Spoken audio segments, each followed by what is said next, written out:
Imagine yourself lying in bed, the world outside quiet, the weight of the day slipping away.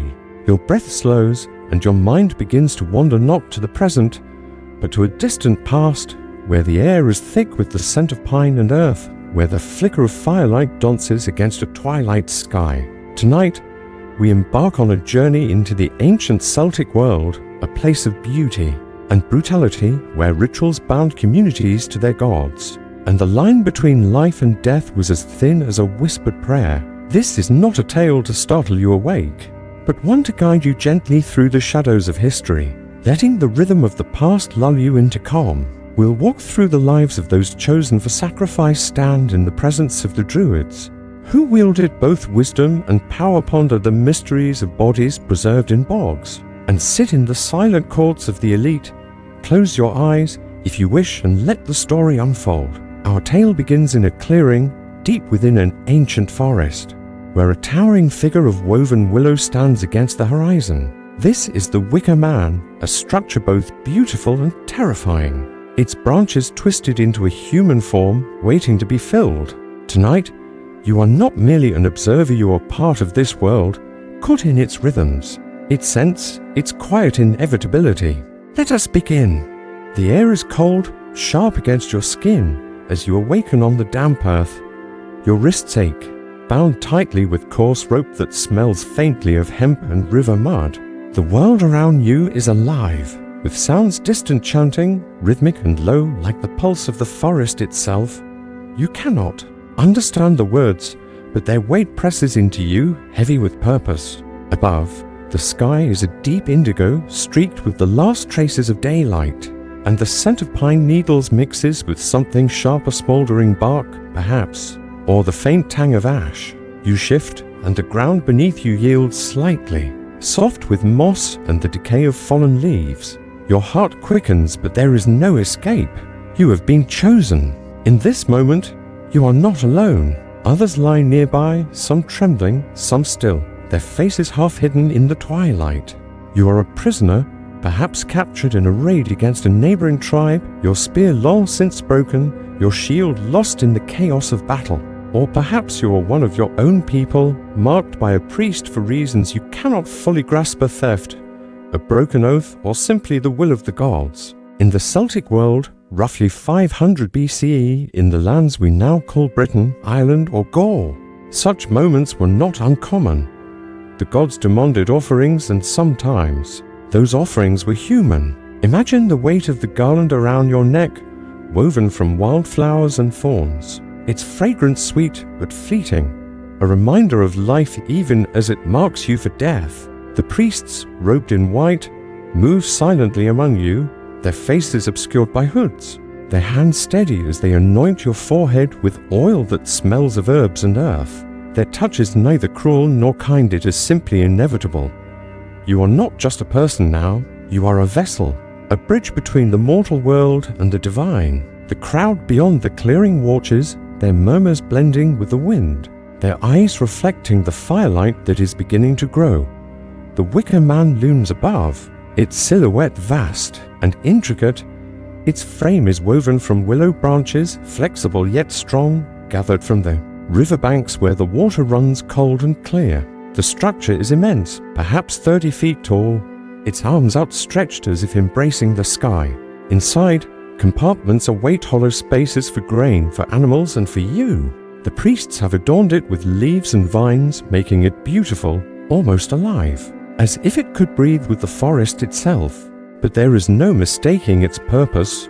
The smell of pitch lingers, a warning of the flames to come. You are lifted to your feet, and the ropes bite deeper into your wrists. The crowd parts as you are led forward, their faces a blur of awe and fear. Some believe this ritual will bring rain to parched fields, others see it as justice, a cleansing of the community's sins. A few, perhaps, feel pity, but they do not speak.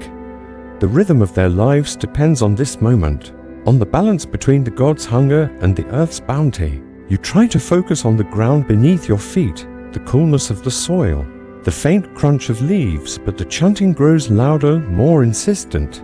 It is not a song of joy or sorrow, it is a demand, a plea, a command to the unseen forces that govern the world.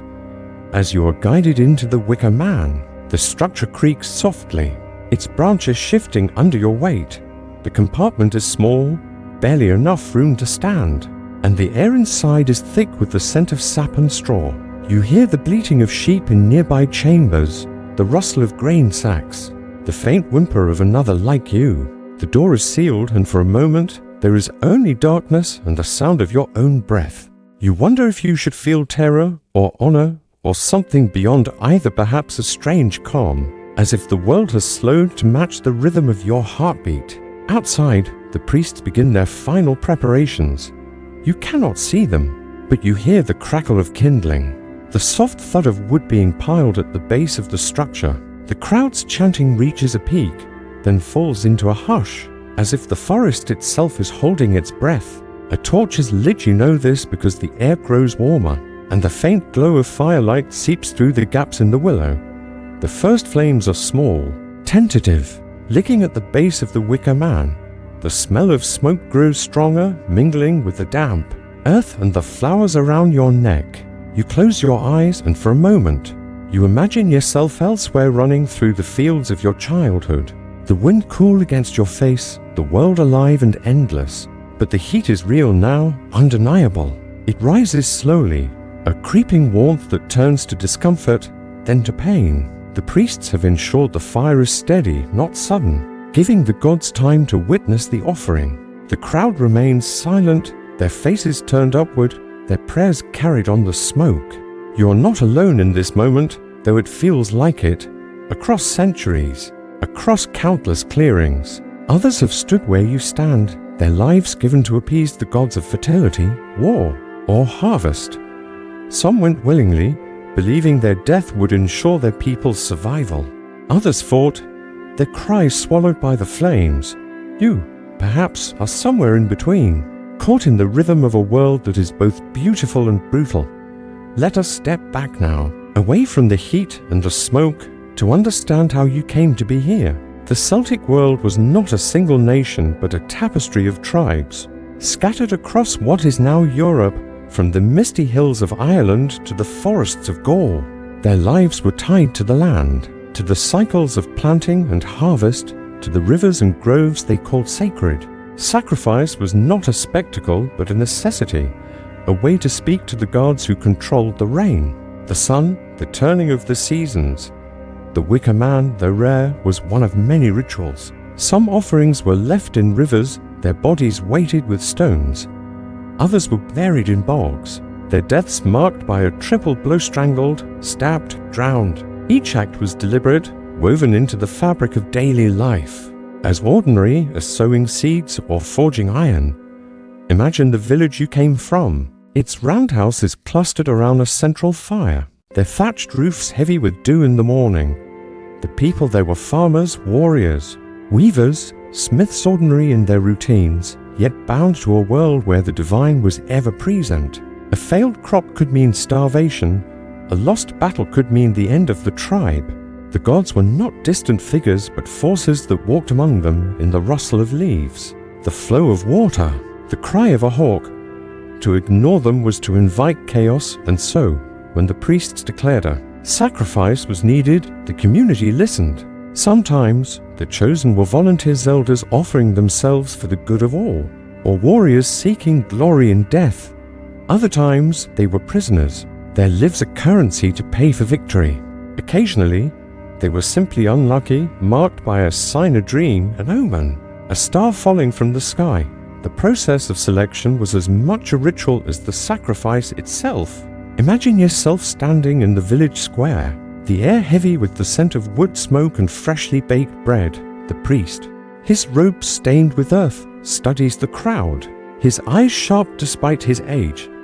He carries an oak staff, carved with symbols you cannot read, and his voice is low, almost a whisper, as he speaks of the god's demands. You feel the weight of his gaze, and for a moment, the world narrows to the sound of your own breath, the thud of your heart.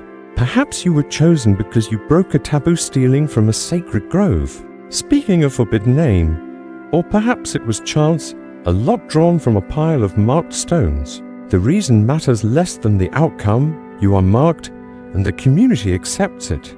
their relief mingling with guilt as they prepare for the ritual. The journey to the clearing is long, the path winding through forests where the trees seem to watch. You are not alone, others walk with you, their fates intertwined with yours. The priests lead the way, chanting softly, their voices blending with the wind. The crowd follows, some carrying offerings of grain or flowers, others simply there to witness. The clearing itself is sacred, a place where the veil between worlds is thin. The ground is soft, almost spongy, and the air carries the faint tang of iron as if the earth itself remembers past offerings. The Wicker Man stands at the center, its form both beautiful and monstrous, a testament to the skill of those who wove it and a fear of those who will burn within it. As the ritual begins, you are adorned with care, as if you were a bride or a hero. The garland around your neck is heavy with symbolism: flowers for life, thorns for pain, ash for transformation. The oil on your forehead is meant to purify, to make you acceptable to the gods. You are given a drink, perhaps of mead or a bitter herb, to dull your fear or heighten your connection to the divine. The priests move with precision, their actions rehearsed over generations, their faces calm but unreadable. You wonder if they feel the weight of their role, or if it has become as routine as harvesting grain. The crowd watches, their silence a form of respect, their presence a reminder that this act is for them as much as for the gods. The fire, when it comes, is not sudden. It begins as a whisper, a crackle of dry wood catching light. The priests have built it carefully, layering kindling and logs to ensure a steady burn. The smoke rises in thick coils, carrying the scent of pine and pitch, and the crowd begins to chant again, their voices soft but unyielding. You feel the heat first on your feet, then your legs, a slow climb that makes you acutely aware of your body, of the life still pulsing within it. The Wicker Man creaks as the flames take hold, its branches glowing red, then white. As the fire consumes them, you close your eyes and the world becomes a blend of sensations: the heat, the smoke, the distant chant, the faint memory of a life that now seems impossibly far away. This is not a story of cruelty, though it may seem so. To the Celts, sacrifice was a language, a way to speak to the gods in their own terms. The Wicker Man was rare, reserved for moments of great need: famine, war, or a plea for divine favor. More common were offerings of animals, grain, or precious objects left in rivers or buried in the earth. But when the stakes were high, when the survival of the tribe hung in the balance, human life was the ultimate gift. It was not given lightly, nor was it taken without reverence. The chosen were not merely victims, they were messengers, their deaths a bridge to the divine. As the flames fade and the clearing falls silent, let us step away from the Wicker Man, from the heat and the smoke, and prepare to move deeper into this world. The ritual is over, but its echoes remain in the lives of those who performed it, in the gods they sought to appease, and in the mysteries that linger in the earth itself. We will follow the Druids' necks, those who held the power to decide who lived and who died, and explore the weight of their choices in a world where blood was both a burden and a necessity.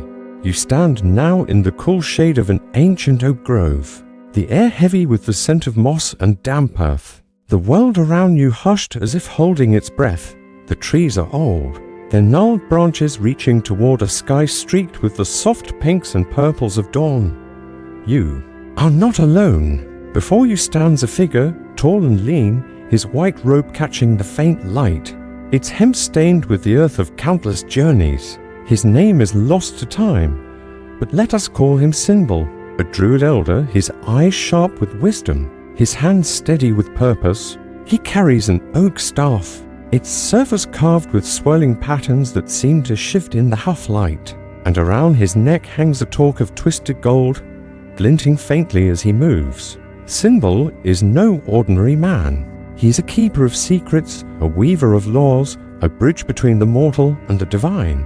In his hands rests the fate of his people, and today, as the wind whispers through the leaves, he prepares for a ritual that will mark him forever. Imagine yourself as a silent observer, standing just beyond the circle of stones that marks this sacred place, watching as Symbol's life unfolds, a life shaped by the weight of blood and belief. The Celtic world of 500 BC is a place of scattered tribes, each bound by custom, each tethered to the land, and the Druids are the threads that hold this tapestry together.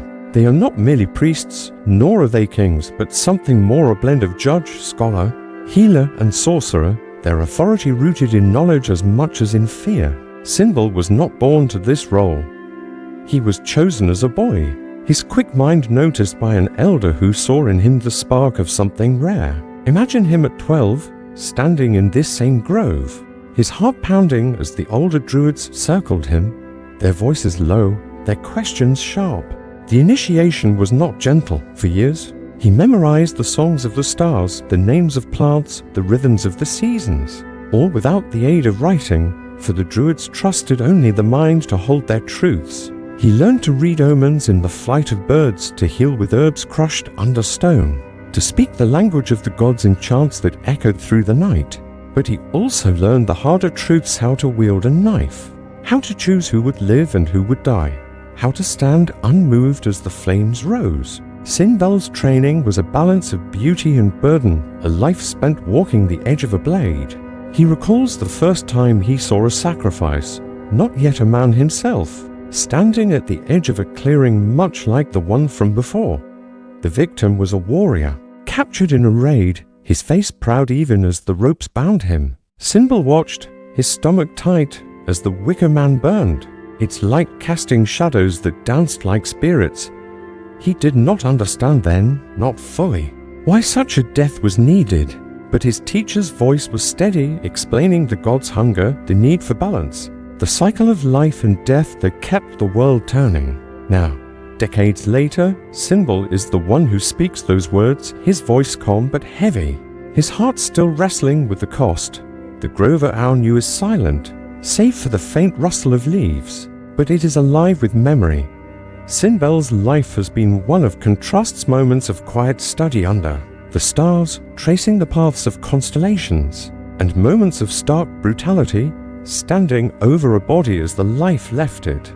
He has seen famine grip his people, the fields barren, the children thin, and he has led rituals to call the rain, sometimes with offerings of grain, sometimes with blood. He has judged disputes, his word final, settling feuds over land or honor with a wisdom that feels less like his own, and more like something borrowed from the earth.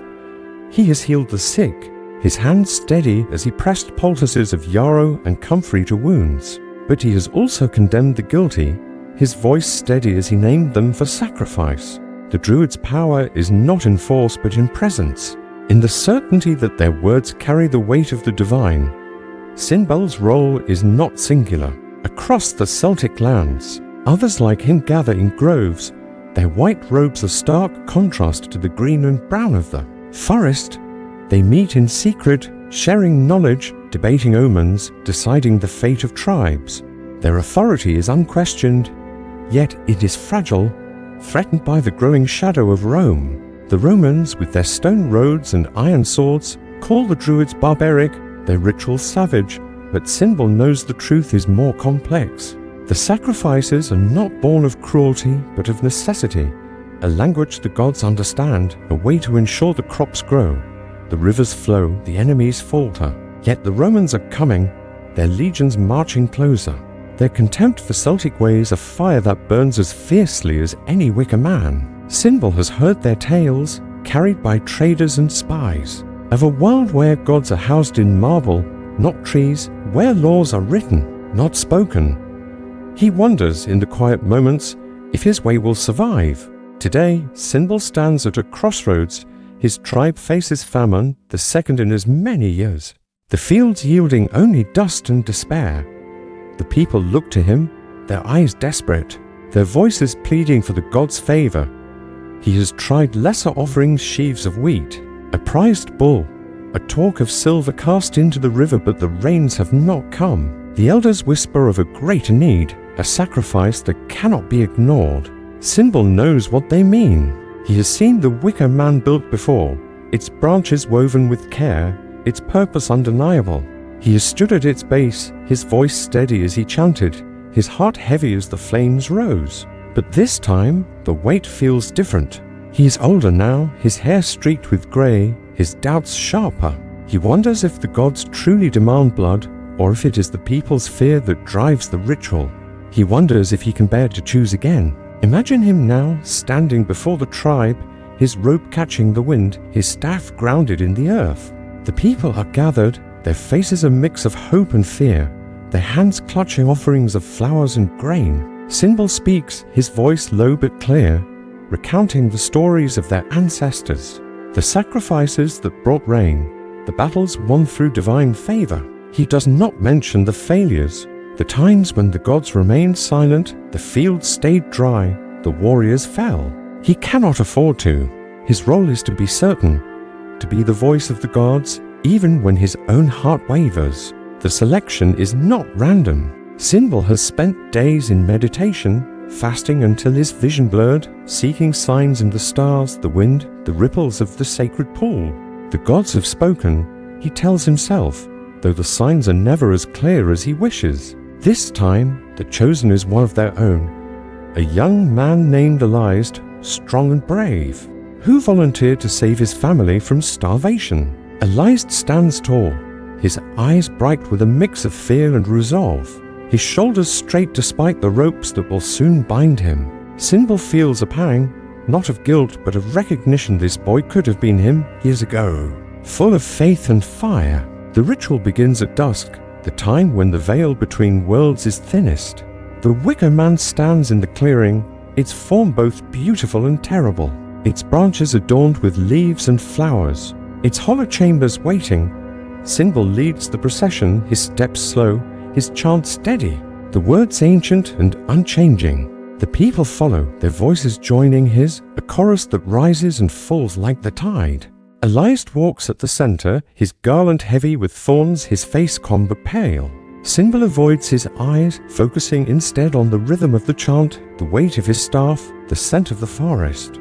The fire is lit, and the air grows thick with smoke, the crackle of wood a counterpoint to the chanting. Sinbal stands at the edge, his role now to watch, to ensure the ritual is complete. He does not flinch as the flames rise, though his heart is heavy, his mind filled with memories of other fires, other faces. The crowd is silent, their prayers carried on the smoke, their hopes pinned on this one act. Sinbal feels the weight of their trust, and it is both a comfort and a burden. The ritual ends, and the clearing is quiet, the only sound the soft crackle of dying embers. Sinbal stands alone, the tribe dispersed, the night settling over the grove like a blanket. He wonders, as he always does, if it was enough, if the gods are satisfied, if the rain will come. He thinks of Elijah, of the boy's courage, of the life now gone. He thinks of the Romans, their swords gleaming, their gods cold and distant. He thinks of his own initiation so long ago when the world seemed simpler, the gods closer. The Druid's power is waning. He knows, but he cannot imagine a world without them, without the rituals that bind his people to the earth. Sinbal's life is a tapestry of such moments, woven from threads of wisdom and sacrifice, beauty and blood. He has seen the stars align, the crops grow, the sick heal. He has also seen the flames rise, the bodies fall, the silence that follows. He is both priest and executioner, revered and feared, a man who carries the weight of his people's hopes and the cost of their survival. As he stands in the grove, the first drops of rain touch his face, soft and tentative, a sign or perhaps just chance. He closes his eyes, letting the rhythm of the rain wash over him, and for a moment, he is simply a man, not a druid, not a judge, not a keeper of secrets. But the moment passes and he turns back to the grove, his staff steady, his heart resolute. The world moves on, and so must he. Let us leave Sinbal now, his figure fading into the mist, and turn our gaze to the earth itself, to the mysteries buried in its depths. The Wicker Man is more than a ritual, it is a question, a puzzle that lingers in the bones of those who came before. In the bogs and lakes of the Celtic world, secrets wait, preserved in peat and water, ready to tell their stories to those who know how to listen. Imagine yourself standing at the edge of a bog, the ground beneath your feet soft and yielding, the air thick with the scent of peat and damp earth. The water before you is dark, almost black, reflecting a sky heavy with clouds, its surface rippling faintly in the breeze. Around you, The landscape stretches wide and wild, a patchwork of reeds and moss, dotted with low hills that fade into the mist. This is no ordinary place. It is a liminal space, a threshold between the world of the living and the realm of the gods, where the Celts of 500 BC left their offerings, their prayers, and sometimes their dead. You are here to unravel a mystery, one whispered about by Roman chroniclers, debated by scholars, and preserved in the silent depths of the earth, the Wicker Man. Was it real, a towering effigy of willow and flame? Or was it a tale spun by outsiders to paint the Celts as savages? The answer lies not only in words but in the ground itself, in the bodies that have waited centuries to speak. Let us walk gently through this landscape, sifting through the evidence, the stories, and the secrets buried in the bog. The Wicker Man first appears in the writings of Julius Caesar. His Commentary De Bello Gallico, a blend of history and propaganda, written to justify his conquests in Gaul. Caesar describes a ritual both grand and gruesome, a massive figure woven from branches, filled with living men, women, and animals set ablaze to appease the gods. His words are vivid, meant to shock his Roman readers, to contrast their marble temples with the supposed barbarity of the Celts. Strabo, another Roman writer, echoes this tale, adding details of criminals and prisoners burned alive in these structures, their deaths a spectacle for the gods of war and harvest. But these accounts come from outsiders, men with axes to grind, their pens as sharp as their swords. The Celts left no written records, their stories carried in song and memory, passed from one generation to the next. To them, the written word was suspect, a shadow of the spoken truth. So we must look elsewhere, to the earth, to the artifacts, to the bodies that remain. Step closer to the bog now, feel the ground shift slightly under your weight. The air cool and heavy with moisture. In places like this, across northern Europe, Denmark, Ireland, Britain, Germany, the earth has preserved a record the Celts never intended to leave. These are the bog bodies, men and women pulled from the peat, their skin darkened to leather, their features eerily intact after centuries. Lindo Man, found in a Cheshire bog in 1984, is one such witness. His body, curled and still, bears the marks of a deliberate death, a cord around his neck, a blade's cut across his throat, a blow to his skull. Tolland Man, discovered in Denmark in 1950, tells a similar story, his face serene, almost sleeping, a noose still tight around his neck. These are not isolated cases. Dozens of bodies, from the Netherlands to Ireland, show signs of what scholars call the triple death: strangled, stabbed, drowned, a ritual so precise it suggests intent, not accident. The bog itself is a clue. Its waters are acidic, low in oxygen, a natural preservative that mummifies flesh and bone. To the Celts, these places were sacred, portals to the underworld where offerings could reach the gods directly. Weapons, jewelry, and food were cast into the water, their value a measure of the giver's devotion. But human offerings were different, their lives a currency greater than gold. Imagine standing at the edge of this bog 2,000 years ago, the air thick with the chants of priests, their voices rising and falling like the wind. A figure is led forward, perhaps a prisoner, perhaps a volunteer, their body adorned with garlands of heather and ash. The crowd is silent, their breath held, their eyes fixed on the water's edge. The chosen one steps into the bog, the cold gripping their ankles, then their knees. As the priests chant louder, their words a plea for fertility, for victory, for the gods' favor. The death is quick but deliberate, a cord tightened, a blade drawn. A final push beneath the surface. The bog swallows them and the world moves on, the ripples fading, the offering complete. But was the Wicker Man part of this world? Caesar's account is compelling, but it lacks corroboration. No Celtic source mentions it, and no archaeological evidence a charred frame, a pile of ashes been found. Some scholars argue it was propaganda, a way to dehumanize the Celts, to justify their conquest. Others suggest it was real but rare, reserved for moments of crisis when the gods demanded more than a single life. The bog bodies offer a middle ground. They confirm the Celts practiced human sacrifice, their deaths ritualized, their bodies left in sacred places. But the Wicker Man is grander, more theatrical.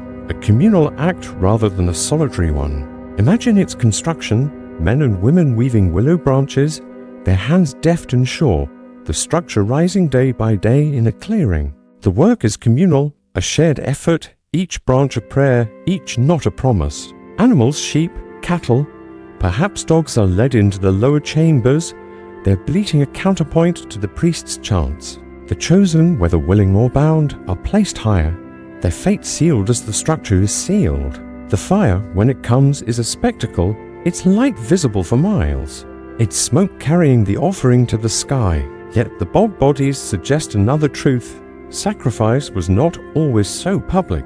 Some were private, intimate, a single life given in a quiet grove or a dark pool.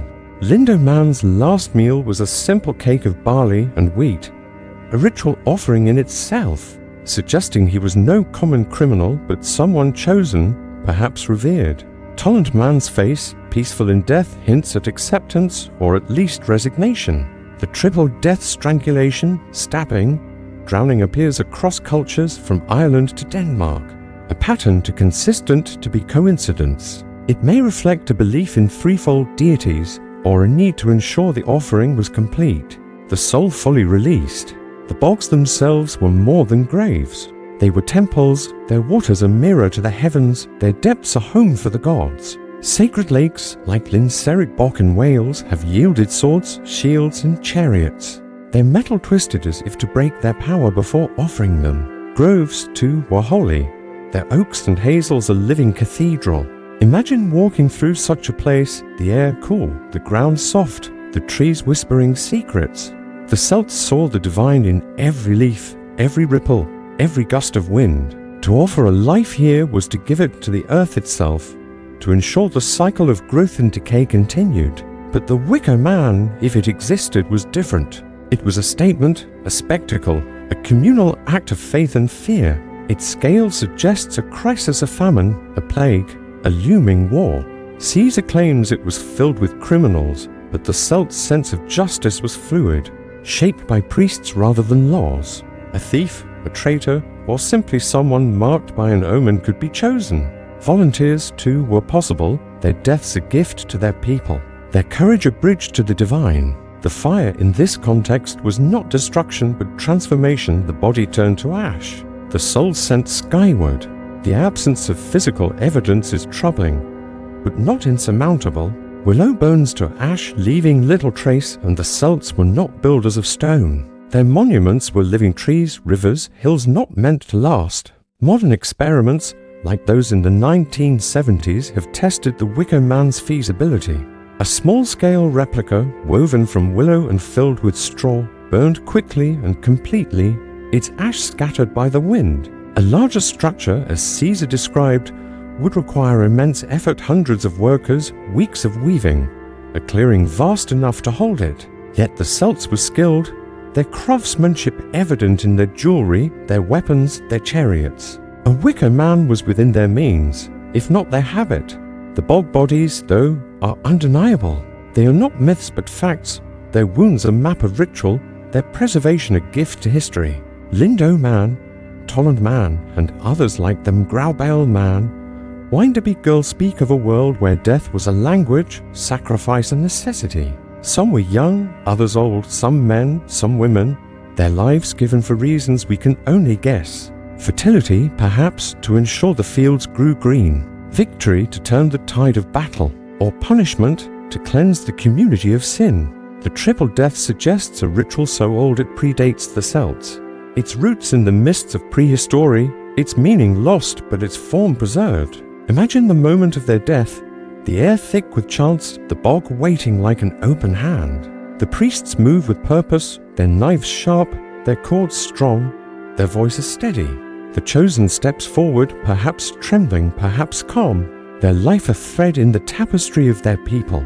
The bog accepts them, its waters closing over, its peat sealing them away. Centuries later, a farmer's spade or a scholar's trowel well finds them, their faces a mirror to a world long gone. The Wicker Man, real or not, is a symbol of this world, a story of fire and faith, of a people who saw the divine in every act, every offering. Its truth lies not in its existence, but in its possibility, in the fear and awe it inspired.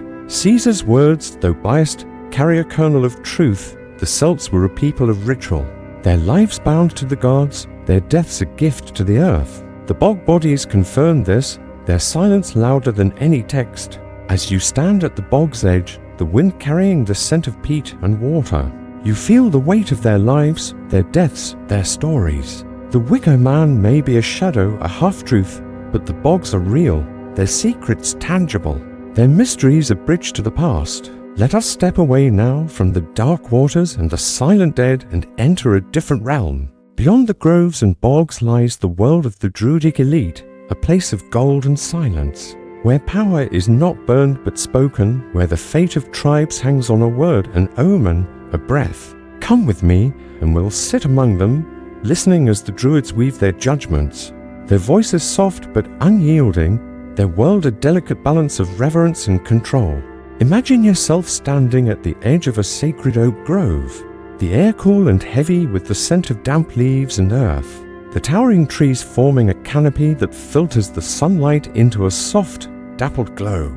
You are not one of the chosen, not a prisoner bound for sacrifice, but an envoy from a neighboring tribe, your cloak heavy with the dust of a long journey, your hands empty save for a simple gift of woven cloth. You have been invited here to the heart of the Celtic world to witness the Druids in their court, a place of whispered judgments, where silence is as powerful as words, where the fate of hundreds might hang on the arc of a star, or the fall of a leaf. The grove is vast, its oaks ancient, their roots twisting into the earth like the hands of giants. At its center, a circle of stones marks the sacred space, each one smooth and worn, as if polished by centuries of reverence. The Druids sit within, their white robes catching the light, their faces calm but unreadable, their hands resting on staffs of oak or hazel. Around their necks gleam torques of gold, twisted into intricate patterns, a symbol of their authority, their connection to the divine. You feel the weight of their presence, not as a threat but as a force, like the pull of the tide or the hum of the wind. You are here to observe, to listen, to carry their words back to your people. But you know already that this is no ordinary gathering. This is a court of the Druids, where power is woven not in fire but in silence, where decisions shape the rhythm of lives across the land. The Celtic world of 500 BC is a mosaic of tribes, each with its own chiefs, its own warriors, its own fields and rivers, but the Druids are the thread that binds them, their authority transcending bloodlines or borders. They are not rulers in the way of kings with crowns and armies, nor are they priests who merely pray. They are judges, scholars, seers, their knowledge a tapestry of star charts, herbal lore, and ancient songs, all held in memory, never written, for the spoken word is sacred, the written word a shadow. You take your place at the edge of the circle, your breath shallow, your eyes fixed on the figures before you. The leader, an elder named Aloria, rises, her staff tapping the ground softly, her voice low but clear, like water over stone. She speaks of a dispute between two tribes, a matter of stolen cattle and broken oaths, a feud that threatens to spill blood. The air is still, the grove silent, save for her voice and the faint rustle of leaves. The other Druids listen, their faces impassive, their eyes sharp, as if seeing not just the world before them, but the threads of fate itself. You feel the weight of their silence, a presence as tangible as the stones beneath your feet. Aloria's words are measured, each one chosen with care, for in this court, a single word can shift the balance of power, can save a life or end it. The Druid's court is not a place of passion, but of precision, where every gesture, every pause, carries meaning. You notice the details, the way Aloria's talk catches the light, its gold warm against her pale robe. The way her staff is carved with symbols you cannot read, the way the other Druids lean forward. Slightly their hands folded, their silence a form of agreement. The grove itself is a temple, its oaks a living cathedral, their branches whispering secrets only the Druids understand. The air smells of moss and resin, of earth turned by rain, and you feel the rhythm of this place, steady and unhurried, like the pulse of the land itself. The dispute is complex, woven with layers of honor, debt, and history. One tribe claims the other stole cattle. a grave offense in a world where wealth is measured in herds. The accused tribe counters that the cattle were payment for an older debt, a promise broken years ago. Both sides have sent envoys, their voices tense but respectful. For to speak out of turn in this court is to invite judgment. Aloria listens, her face unchanging, her eyes moving from one speaker to the next. She asks questions, her voice soft but piercing when were the cattle taken? What oaths were sworn? What omens preceded the act? The envoys answer, their words careful, their hands steady despite the stakes. You sense the tension, not in their voices, but in the air, in the way the grove seems to hold its breath. The Druids do not rush. They never do. Their judgments are rooted in time, in the cycles of the moon, the turning of the seasons, the patterns of the stars. Aloria calls for a pause, and the court falls silent, the only sound the faint chirp of a bird high in the oaks. The Druids close their eyes, their hands resting on their staffs, their minds turned inward. Perhaps to the gods, perhaps to the wisdom of their ancestors. You feel the weight of this silence, its power, its calm. It is not the silence of fear, but of certainty, of a world where every act, every word, is part of a larger rhythm. After a time, Aloria speaks again, her voice steady, her words a verdict. The cattle must be returned, she says, but with the penalty half again as many. To restore balance and honor, the offending tribe must also offer a gift to the gods, a talk of silver cast into the sacred lake, to cleanse the breach. The envoys bow, their faces tight but accepting, for the Druid's word is final, their judgment a bridge between the mortal and the divine. You marvel at the simplicity of it, the way a few words can end a feud, can prevent a war, can restore the rhythm of life. But the court is not only for disputes, it is a place of ritual, of decisions that shape the fate of tribes. Today, Aloria speaks proofread, and the other Druids turn their attention to a new matter. One whispered about in hushed tones, its weight heavier than any feud. A sacrifice is needed, they say, to appease the gods, to ensure the harvest will not fail again. The air grows thick, the grove's calm disrupted by the murmur of the Druids, their voices low, their faces grave. Aloria speaks of omens of flight of ravens at dawn, a star falling in the west, a dream of barren fields. The gods are angry, she says, their favor slipping away. The sacrifice must be great, greater than the usual offerings of grain or animals. The word is not spoken, but you know what it means, a human life perhaps given willingly, perhaps taken. The Druids do not speak of the Wicker Man directly, but its shadow looms, a memory of past rituals, a possibility for the future. You feel a chill, not from the air, but from the weight of their words, the calm certainty with which they discuss life and death. Aloria calls for a volunteer, someone to give their life for the tribe, to restore the balance. The grove is silent, the Druid's eyes searching, their silence a question. A young warrior steps forward, his face calm, his voice steady as he offers himself. The Druids nod, their faces unchanging, their decision made in an instant, as if the gods themselves have spoken. You feel the rhythm of their world, the way sacrifice is woven into its fabric, not as cruelty but as necessity, a gift to the earth, to the sky, to the unseen forces that govern life. The court moves swiftly now, the decision made, the ritual planned. Aloria speaks of the grove's sanctity, of the oaks that have stood for centuries, their roots deep, their branches high. The sacrifice will be here in this sacred space, not with fire but with water, with earth, with the triple death that ensures the offering is complete. You imagine the scene: the warrior led to the bog, his garland heavy with flowers, his steps steady despite the weight of his fate. The Druids will chant, their voices blending with the wind, their hands steady as they perform the act, their hearts heavy but resolute.